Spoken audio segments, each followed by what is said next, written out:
Today we're going to be doing our Basics 4 training class. Basics 4 is our alternative searching class, so it's going to cover 3 types of searching. It's going to cover Topical Explorer, Cross-Reference Explorer, and it's going to cover the Strong's number searching.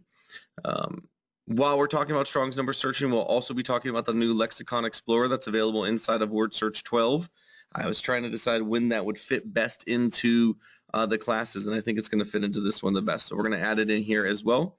But we're going to actually start with a function in our program called collections. Collections are a function that aid us and help us when we're doing our searches. If you remember in Basics 3, we talked about collections. Collections are just taking your very large library and grouping them into small bite-sized chunks. So that's where we're going to start with, is using collections, making collections here in the program so that we can have some better search results. Because when we're using our concordance search that we learned about in Basics 3, it's of course going to make that process a lot faster, where you can select your books quicker. You don't have to go through and choose them individually. So it'll make that process more expedited.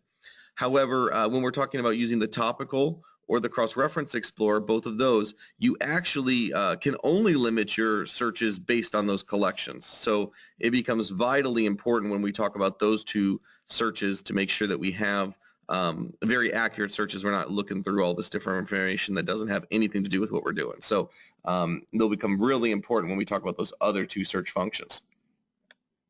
So we're going to start out here with our collections. You can find them inside of the Tools drop-down menu. They're all the way at the bottom. It says Manage Collections.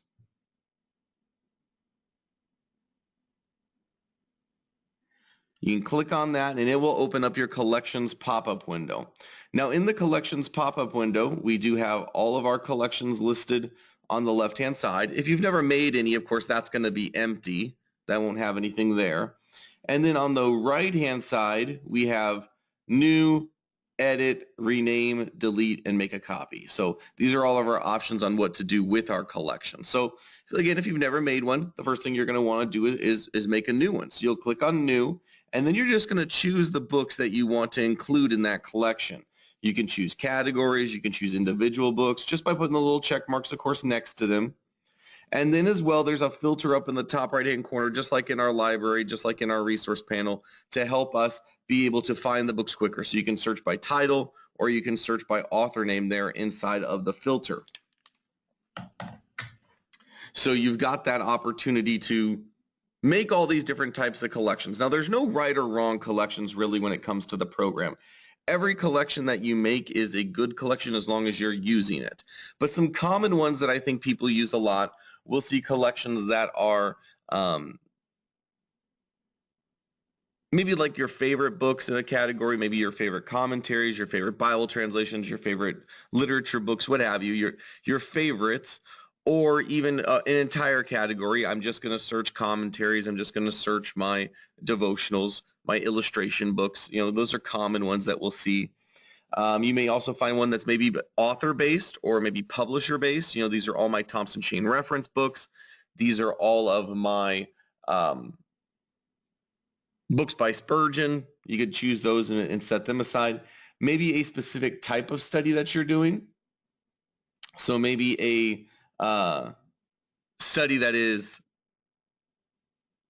based off of topical study or word study, or even maybe you're doing a specific book of the Bible. So just dividing them out, you're just taking a very large library, grouping it into smaller bite-sized chunks. That's all you're doing. So we can do that here by just clicking on the books. In the bottom, you can see you can include your documents and your notes. Those are available right down there as well. And then you can click Save As to save your collection. And then all you have to do is type in the name of the collection that you want to save. And of course, the more descriptive we are with that name, the better off it's going to be. So we want to make sure we're as descriptive as possible. That way, when we look at a quick glance, we can tell you exactly what is that collection for, or what's it going to search. So we want to be as descriptive as possible. I'm going to cancel that out. Are you sure? Yes. Okay. Later on, you may need to edit your collections. As you buy new books or you get new books, you'll always need to edit to add those into that collection that you're using. So here I can edit my commentaries one. And you can see right now it's not covering every commentary. That's what that little blue box means. Instead of having a check mark, it has the blue box. And that's just because I've gotten some new ones. So I could choose them all by using that, or I could go through manually. I may have chosen some that specifically I didn't want, what have you. You can go through it and add them in if you want to. Now, that only applies when you buy a brand new book that you've never owned before. So for example, if I own 2 volumes of MacArthur's and I have that included in my collection, if I bought a 3rd, 4th, and 5th volume, they're still going to be added into my collection because I've already owned a MacArthur's before. But if I've never, in essence, owned a Mentor commentary before and I buy it brand new, then I'm going to have to add that in there. So if you've already owned a volume or 2 and it's included in there, you don't have to worry about it. But if it's brand new and you've never owned it, you will have to edit that collection to include that new volume. And then, of course, after I fixed it, I would just hit the Save button this time instead of the Save As. We can always rename and delete. Rename is in case maybe you spelled something wrong or it wasn't very descriptive. As a heads up, never rename it the exact same thing. I know that sounds weird, but I usually like to make sure everything's capitalized correctly in mine. And if I realized, like on this AW Tozer, maybe the first time I did it, I didn't capitalize the W. So it was just A lowercase w Tozer. If I do it the exact same name with just different capitalization, it counts it as the same one and it will delete it completely. So make sure you've changed the name at least a little bit so that it is going to stay there. And then finally is the make a copy. Make a copy, I don't think that you're going to use very often. It's not super vital, but it is nice once in a while when we're talking about making a collection to start with another collection, maybe to save us some time. So for example, you can see on the screen here, I have my favorite commentaries. My favorite commentaries include my 17 favorite commentaries that I like to use all the time. If I was going to make a collection maybe based on, the Gospels or studying Romans or something like that, I'd want to use those favorite commentaries. So instead of having to go through and pick them all individually, I would click on favorite commentaries, choose the make a copy. I would then name my new one, which I'm just going to name it sample today so I know to delete it, a sample, and I'm going to hit OK. And then I can go into that sample one and I can edit it and kind of really customize it, but I've already got 17 books clicked. So it just saves me some of that clicking that I might have to do or looking for those books. That's really, I think, an advantage when you're talking about having a really large library. Instead of having to sift through all of it, it can already pick some of them for me because I've already done the sifting once. So really easy to do. Now, when we're using this, again, all your collection is going to be listed on the left. I find that I do like to keep my list a little slimmer and trimmer. Eventually I'll look through and say, you know what, I haven't used this one in 2 months, 3 months, and maybe I'll just click on it and I'll delete it. So I do choose to delete them sometimes if I haven't used them in a while, or if they're maybe not an active one. Maybe I was using it for a sermon series and that sermon series is over. I wouldn't leave it in there forever. I would kind of clear them out as I don't need them anymore. Because if that list gets really long later on when you're choosing, it can be kind of a difficulty or a pain to have to kind of sift through all of the 500 collections you have. So I try and keep it to probably about 30 to 40 maybe is my limit on collections before I start thinking I need to clean them out. Any questions here about making or editing your collections? We'll talk about using them here in a second here, but see if you have any questions about the other parts. All right, then we're going to continue on here. Let's talk about using these collections. How do we go about using these collections? Well, I'm just going to briefly show it. We talked about it a little bit in Basics 3 already, but in, of course, Arcane Concordance Search, there is a From Collection section. So you can click on the From Collection section. You can find the one that you want to use, pick on it, and it's going to automatically choose the books for you. You don't have to worry about doing it yourself. It will do it for you. Okay, evidently I don't have anything in that collection. Let's try a different one. There we go. Pick the books for me, so I don't have to pick them, okay? Really quick, makes it faster, makes your searching go easier. That's the first way. The second way we're going to use them is here in our topical and our cross-reference explorers, and they're going to be incredibly vital here as we're using these. Now, I'm going to open up both of these functions together. They are very similar in their screens, so we're going to study them together, but they do completely different things. So let me get this one loaded up here. And you can see it's got the green bar working on the bottom. Always know when that green bar is working, we want to let it finish out.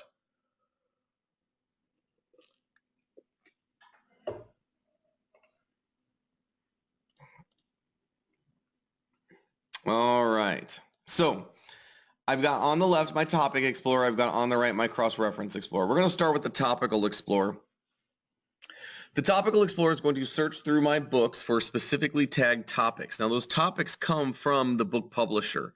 So if the book publisher has provided a topical index for their book, we include it as part of the program. If the book publisher has decided not to do that, or they haven't included one, we unfortunately do not make them ourselves. They are not included then inside of the program. So that usually is going to, of course, go across a lot of the like literature books or devotionals. Those things are never going to be topically tagged usually because publishers don't spend the time to do that. However, it does include a lot of the major commentary sets, a lot of the like theology books and things like that. We'll always try and include those inside of the different topical indexes, especially when they give them to us. We'll always include those, and that's usually the ones that the publishers are doing. So if you've done a search and you find that you're not getting any search results, it could be the words you're searching, of course, but it also could be the books that you're searching. If you're searching specific books that don't have those topical index, then it's just going to come up dry every time. So we want to make sure we're choosing the right type of books. On that book list that I have inside of the class materials, I do list which books that I like to use that do work in the topical explorer. So you can see that. And if ever you have a question about a specific book and if it's included, please always email me. I can let you know if it's included in the topical explorer or not.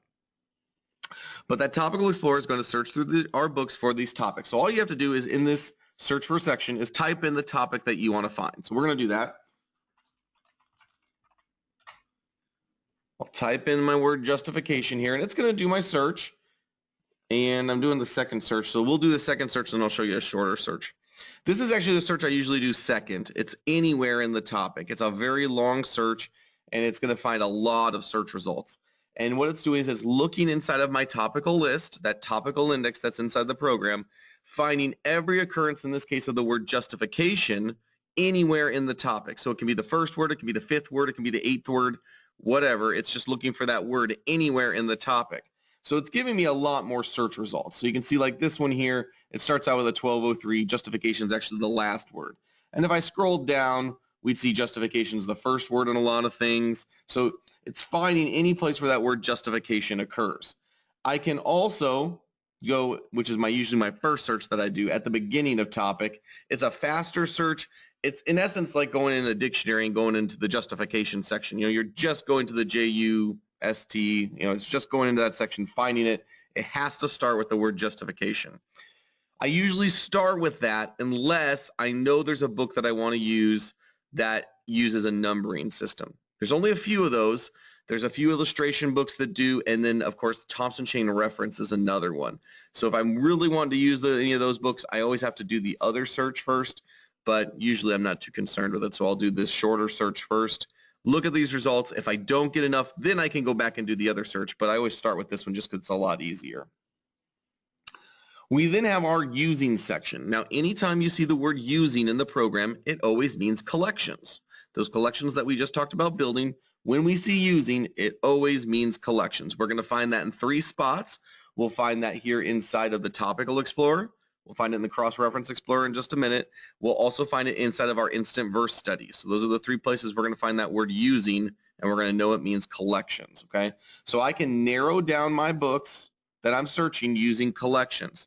Now, this is vitally important when it comes to using these functions because they're so large, there's so much information that you really want to use collections. It's going to narrow down your search results. It's going to give you better search results every single time, okay?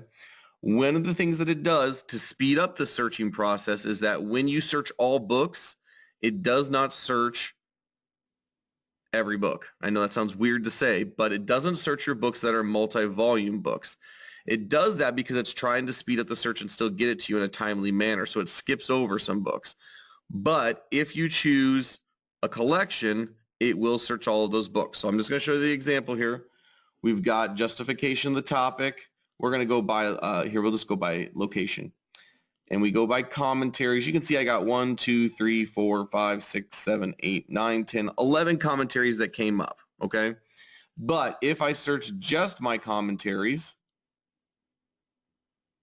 I actually get 1, 2, 3, 4, 5, 6, 7, 8, 9, 10, 11, 12, 13, 14, 15, 16, 17, 17. Okay. So I get more because of that. All right. So we want to make sure that we are doing that all expansive search so we can get all of the information that we're looking for. Okay.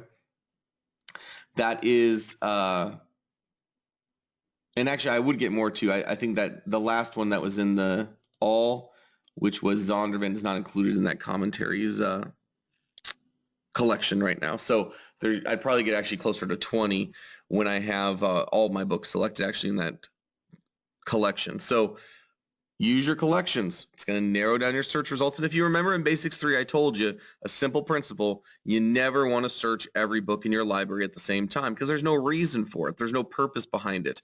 There's so many different types of information, so much different types of books. Searching all your books is just a waste of time. All right. I do not want illustration books the same time I want theology books. It's just not practical. Nobody wants to do that. So take a second, pick a collection, narrow down your search results, get the exact information you're looking for, and then we can use this area over here a little bit more liberally. It's going to be a little bit easier to use. When we have our search results, we can always go by topic, by book, or by location. Now, depending on what you've typed in, I would usually recommend sticking with topic because there are so many different topics in there, and a lot of them are very, very specific topics. But as well, even if you're talking about searching for a specific person, if we're talking about searching for a Mary and we just type in Mary into our search, how many different Marys are there in our search index? I want to say that there's like 8 to 10. And, you know, if you just search for Mary, you could end up studying, you know, not Mary, the mother of Jesus, but you could study, you know, Queen Mary of Scots. I mean, it could be completely wrong Mary that you didn't even expect to study. So make sure you think about that as you're going. If you've typed in something very specific or you're just doing a very general search in general anyways, maybe that will work for you. But usually I would say by topic is the best way to make sure you're getting the correct information. In topic, there's usually one very generic one, like in this case, justification. It's just a generic topic. And then there's very specific. And again, that's because every publisher writes their own different topic list for their book. So we're combining all of these different together. For a long time, I thought we were doing that. And I was like, why can't we, you know, simplify this and everyone put the same thing down? But publishers are doing that for us. So there's a lot of different ones. Some are very specific. Some are very general when they put it in. We also then, when we find our topic that we want to study, let's find one here at Theology for the Church. We click on our little article and it will give us the preview window. The preview window is a lot like that. It's like a preview of a movie. When we went, we don't go to movie theaters very often as a family. The last movie we went to was a Star Wars movie when it came out. And as part of that Star Wars movie, there was a preview for the new Jurassic World movie. And of course, I've got a 7-year-old son that loves dinosaurs, so he was pretty ecstatic about that. He thought that was great. But as we watched it, he didn't think he was going to see the entire dinosaur movie right at that present moment. He knew he would see just a little bit of it, right? And so it's the same idea here inside the preview window. The preview window isn't there to read the entire book, to give us all of our answers.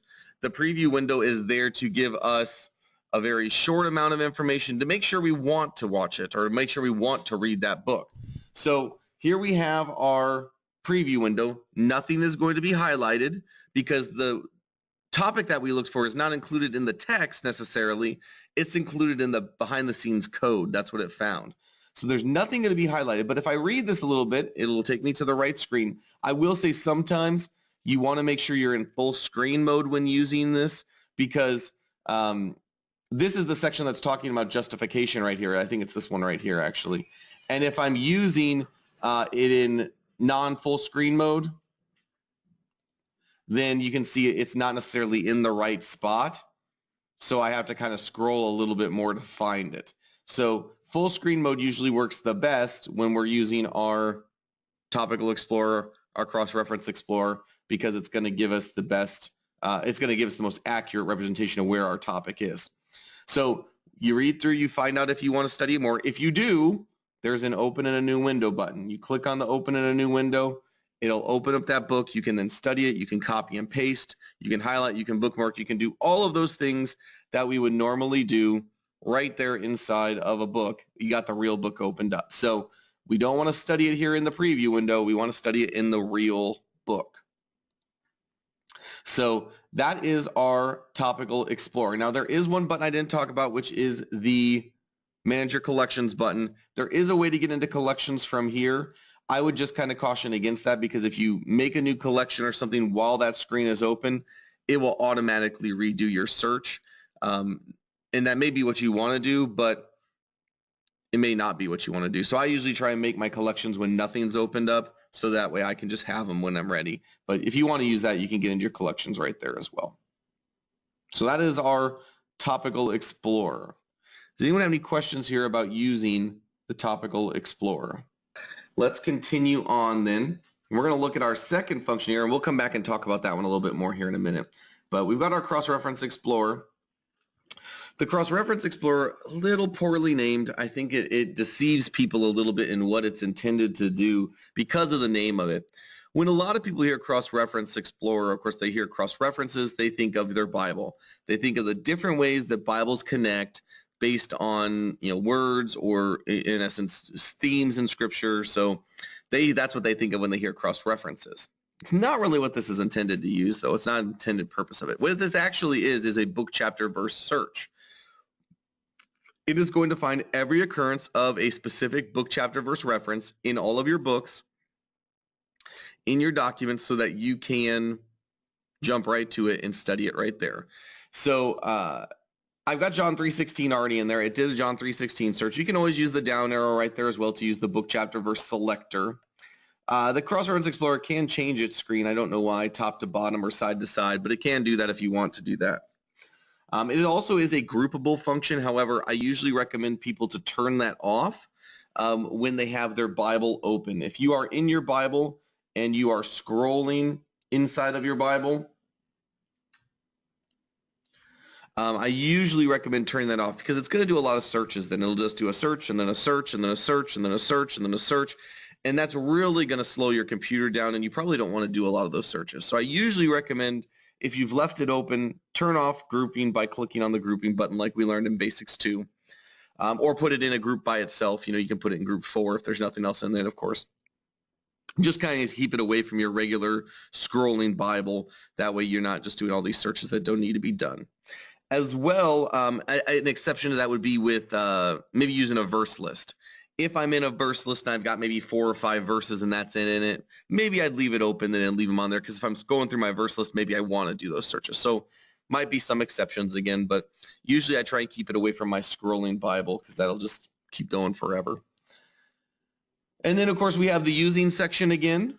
It will search all books, of course, to start with, or you can choose which books you want to search.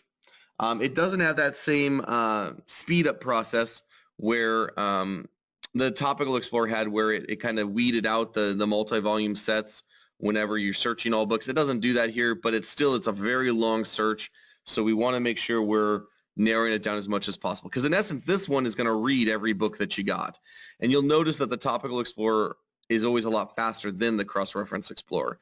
And that's just because the Cross-Reference Explorer has so many more books that it's including inside of it. Mine will always be a lot longer than yours too. Sometimes people get, I think, a little discouraged when they look at my searches and be like, man, that took forever. I've got like 6,000 books in my program as well. Most people don't have that number. And so take it for as it's worth. Yours will always go a lot faster than mine probably.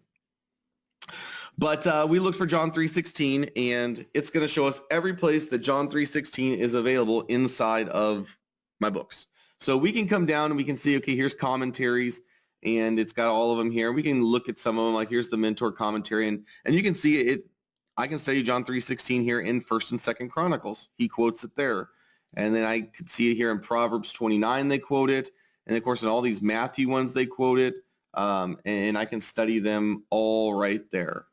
All right, so it shows up in a lot of different places. We can go down here and we can find, let me close this down, I meant to do that. We can find, of course, maybe we want to see how, dictionary and encyclopedias, where it's mentioned in there. We can see what illustrations match up to it, what sermons are there with that verse quoted in it.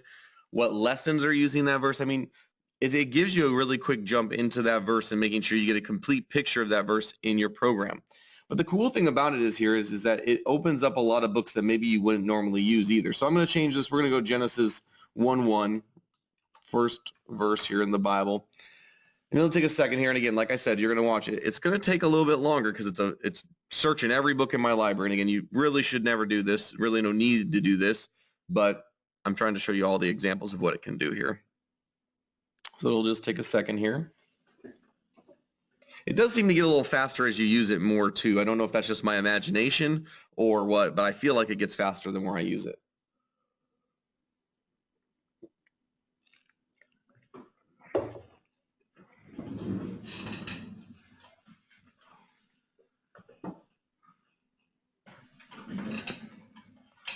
All right, and I'll talk about that here in just a moment. All right, so Genesis 1:1, here we go. Here's a cool thing.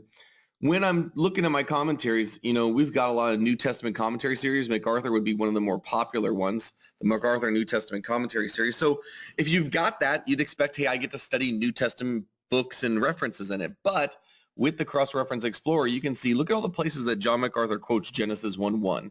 I mean, we got like 20 to 30 hits there that I can go in now and I can study Genesis 1:1 still from MacArthur's point of view in different books of the Bible and get a really complete picture. So that's really nice to be able to do here inside of the Cross-Reference Explorer. It's going to open up and give you access to books that maybe normally you wouldn't have.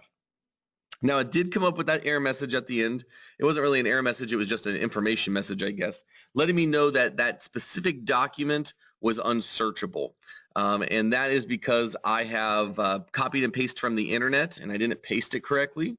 I didn't paste into a document just as text, and so it kept some of the, I want to say, pictures or images, which block this search from being used inside of that document. So we'll talk more about that inside the word processor and stuff as we talk about the word processor, but when we're talking about searching in those documents are never searchable whenever we've included pictures and things like that, or even sometimes the formatting can block it if we don't use it as plain text. So I'll teach you how to fix that inside of Basics 6 when we go through the word processor. Now, the cool thing about using the Cross-Reference Explorer, it does highlight, of course, the verse right here. It shows you right where it's at, so it makes it really easy to find. The Cross-Reference Explorer, though, is only searching one verse at a time, so it can only do like Genesis 1:1. It can't do Genesis 1:1 through 1:5. You can only do one verse at a time. So it's got that Genesis 1:1 right there. And but if it's looking like if I search for Genesis 1:3 and it talks about a range of 1:1 to 1:5, it will include it, of course, in my findings. So it knows that that verse is in the range, but you can't search for a range of verses. You can only search for one verse at a time. So you can go through, do your search, find your information, and then, of course, if you find it and you want to study it more, you want to do more with it, you want to copy and paste it, you want to bookmark, you want to highlight, you want to use it, you want to make a note card, you want to do all the different things we can do in our program, we need to open up in a new window, okay? Once you've opened it up in a new window, it will no longer be highlighted, but it will still be there. You can still find it, okay? And it'll open up right to the right spot. Now, as we're using our Cross-Reference Explorer, like I said, there's all the different types of books. You may use it to find sermons. You may use it to find illustrations or find a devotional that's about that because you want to study a verse in a devotional, what have you. It gives you all the different access into them. I mentioned it's not meant for cross-referencing your Bible. However, you can use it for that by using your cross-reference books. All right, so you do have a category of books called cross-references. All right, and I actually have a collection in my list that's just my cross-reference books. So if I'm wanting to connect a verse to other sections of Scripture using cross-references, I'll just use my cross-reference collection and it'll show me just those. And then, of course, they're all going to be listed a little differently based on the book, but here's the ESV one, and so it says these are all of the different ones that cross-reference with Genesis 1:1. And then these are all the ones that cross-reference in the Holman Christian Standard. And so you can still use it for connecting your Bible translations to other parts of the Bible by using that specific grouping of books. So if that's what you're looking for and that is what you're wanting to do, you don't have to just open up that specific book. You can use the Cross-Reference Explorer for that as well. So we have the Topical Explorer, which is going to search through your books topically, and the Cross-Reference Explorer, it's going to search through looking for a specific book, chapter, verse reference. All right, these are our alternative searches. Does anybody have any questions here about using the Cross-Reference Explorer? All right, let's talk about some rules now. I know rules aren't always the most exciting thing, but there are some rules that tech support would like me to share with you. I'm going to give you the tech support version, and then I'll give you the RIC version, okay? So when we're talking about using these functions, tech support wants to tell you that A, you can never leave them open, and you don't want to leave them open on a desktop for sure, and that you want to close them whenever you're done with them, okay? And I know that they have to give kind of global answers to everybody, but I don't think that's necessarily true. I can tell you that I leave mine open all the time, and I never run into problems because I follow two simple rules, all right? If you follow these two simple rules as well, you'll never have any problems. You ignore me and you do it your own way, you may have problems. So I'm just going to warn you, follow my rules. It'll make you happy. And they're not that big of a deal. So you can leave them open, but you want to follow these two rules. The first rule is use those collections, okay? If you're using collections, the searches go really quickly. They load really quickly. There's never a problem. They don't slow your computer down or anything like that, so you don't cause any problems. And I'll give you the example here. On my desktops for illustrations, sermons illustrations, when I go to that one, I've got both of them opened up all the time. I leave them opened up, and there they are. You can see here's the Topic Explorer, here's the Cross-Reference Explorer. They are both set to my illustration books. They only include 65 books, so it goes really, really quickly. All right? So I don't see a lag when I'm loading my desktop because it's using those collections. So you want to set them to a smaller collection if you're going to leave them open. When I say smaller, 200-300 books probably max. Okay, that's probably extent. If you had every commentary in our program, that's probably the biggest collection that you want to use, because while it only listed as 265 books or something like that, it's really like, 2,000 volumes. So it's a really large collection, really still. That's probably the biggest one that we would use. So that's the first rule. Leave it set to a small collection, no worries. But if by chance you forget, or you leave it set to you forget to close it or something like I just did, I left them open on my desktop and I'm loading that desktop, you'll notice it's taking time, all right? Just be patient, especially if you've left the Cross-Reference Explorer open to all books. Be patient. Let it load completely. Don't hit the cancel button that comes up. I'll change it back so you can see that cancel button. Don't hit the cancel button. Let it load your desktop in 100%. When that green bar is finished, then you can close it down, but wait until it's done, okay? So that's my two rules. Either set it to small collections or use your fruit of the spirit of patience. One of the two. As long as you're doing that and you don't hit that cancel button, as long as you don't hit that close button, you're not going to run into problems. It's only when you do those two things, when you hit the close button or you hit the cancel button while it's loading the desktop for the first time, do customers run into issues, okay? So just be patient. Let it load completely. Let it finish its process. Set it to a small collection. You'll never have to worry about it anyways, okay? Now, if tech support asks you, you're going to tell them the other rule. I'm going to close it down every time. But you know that those RIC rules work because I do it every day, okay? But don't get me in trouble. Any questions about those two rules before we move on? I want to make sure you understand those. Leave them set to a small collection. Don't hit the cancel button. All right. Now, a lot of times people will use these. They'll use them one specifically. They'll be like, well, hey, I'm doing a topical sermon, so I'm always going to use the topical one. Or maybe they're like, I'm an expositional preacher, so I'm always using the Cross-Reference Explorer.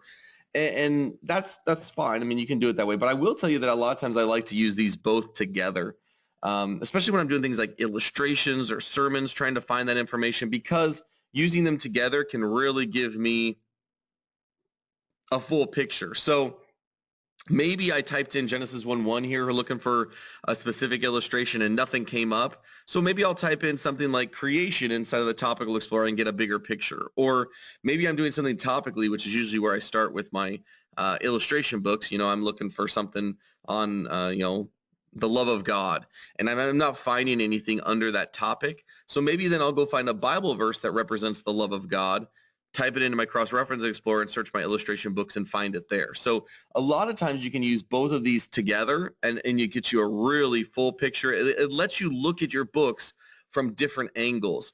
So I would encourage you to use both of them because of that. I think it gives you the best information in that manner. Now, our last type of searching that we're going to talk about here inside of the program here today is our Strong's number searching. And then, like I said, we'll mention the Lexicon Explorer. We'll talk about the Lexicon Explorer here today in class 2 at the same time as we're talking about doing word studies and stuff. So Strong's number searching, of course, is where we're searching for a specific Strong's number. It is great for people that don't know original language like myself, that don't, really get into Greek and Hebrew. We're not going to go use the Morph Explorer because we don't know that original language as well.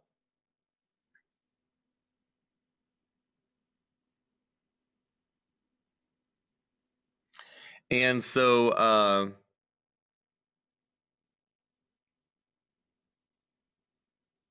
it's a great way for anybody and everybody to get into that original language searching. So I've got 3 ways that I'm going to show you how to do it today. They're all going to be based on the different types of information that you know, or the different types of information that you're starting with. Based on information that you're starting with, you may do something different. You may start somewhere different. And so we'll talk through all 3 of those, and then as well, we'll look at the Lexicon Explorer, how we can use that as well.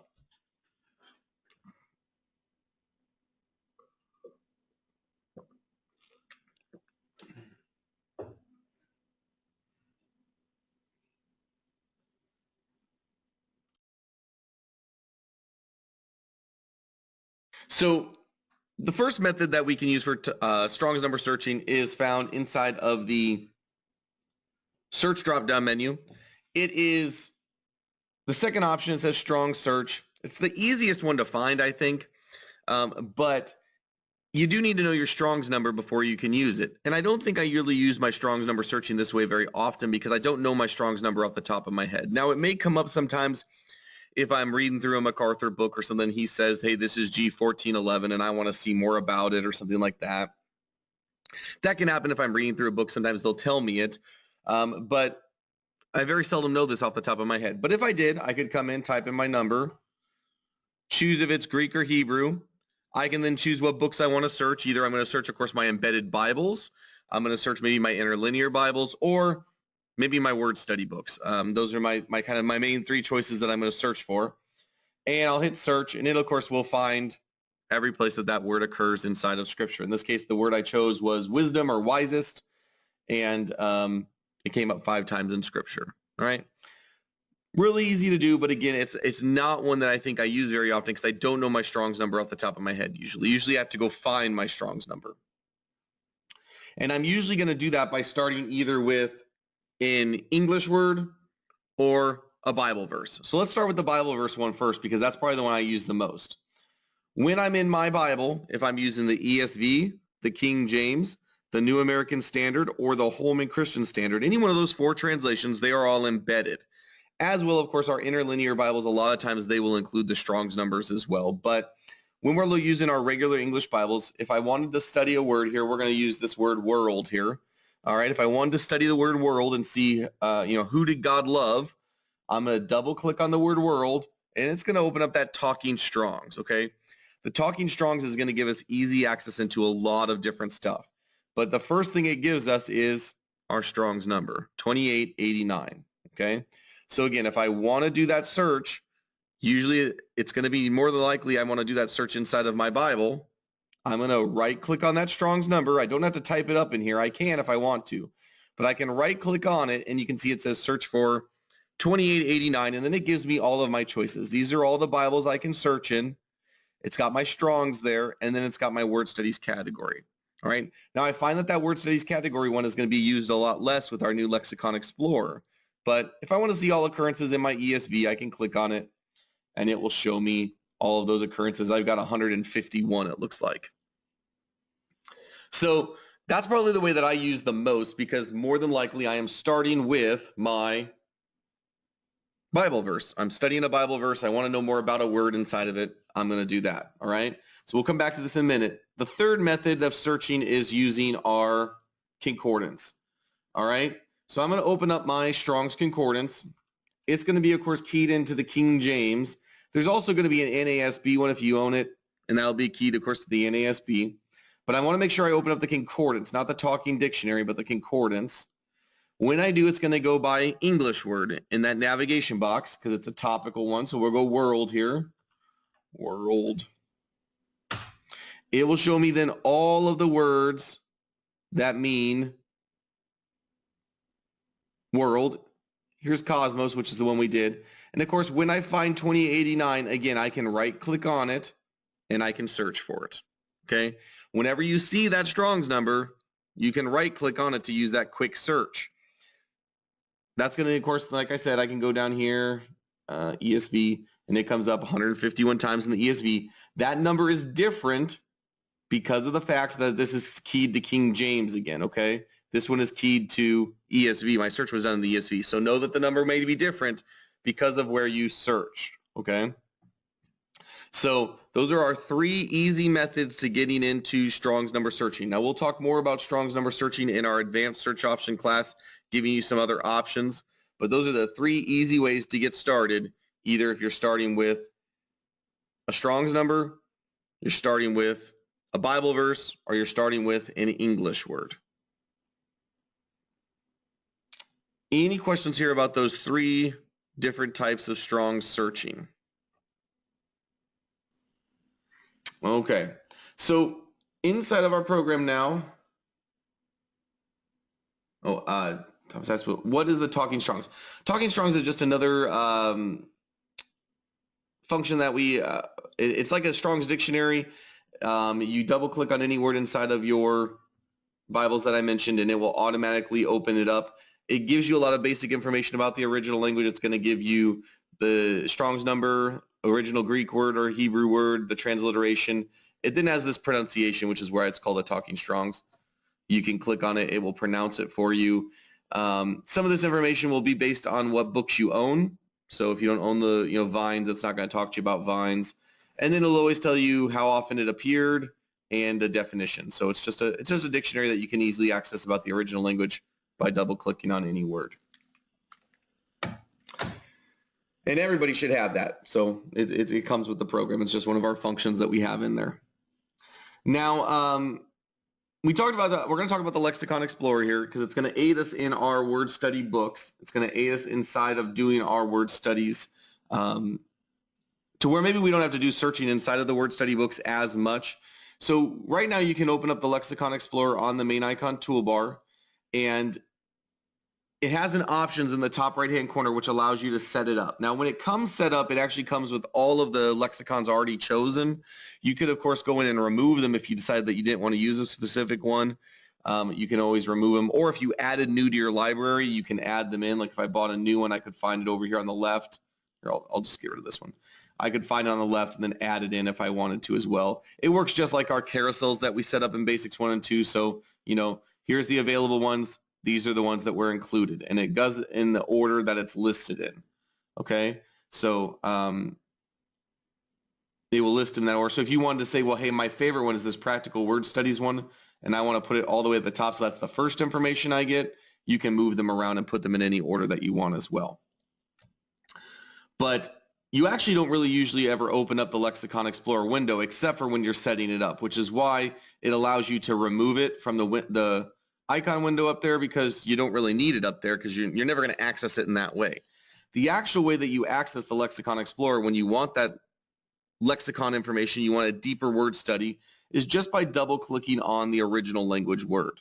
So we've got it right here. I'm going to double click on it and you can see it's going to open up the Lexicon Explorer automatically right to the right spot, and I can then read all the information about it.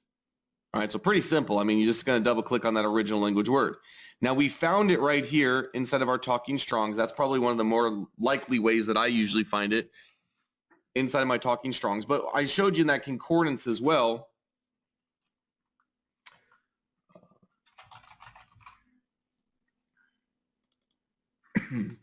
We've got it here as well. When I find the word over here, let's do one of these words here. We'll click it, and I can do it there as well and find it there. All right, and it'll take me to the right section, and I can study it right there. Boop, there it is. So you can double click it on inside of your concordance as well. You can also do it, of course, inside of our like interlinear Bibles.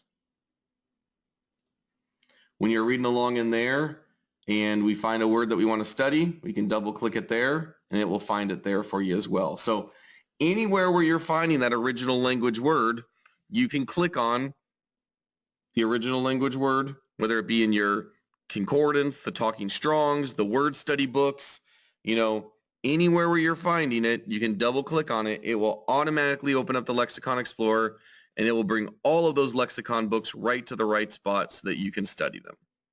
So instead of you having to open up 10, 15 different tabs of lexicon books, now you can just all look at them all inside the Lexicon Explorer. So actually a really quick way to get that information. And again, like I said, you can reorder it a little bit. We've already talked about some updates to it that we want to include. And so hopefully in the next few weeks, we'll even have some new updates to the Lexicon Explorer, maybe with a table of contents or something at the beginning so you can jump quickly to the different spots as well.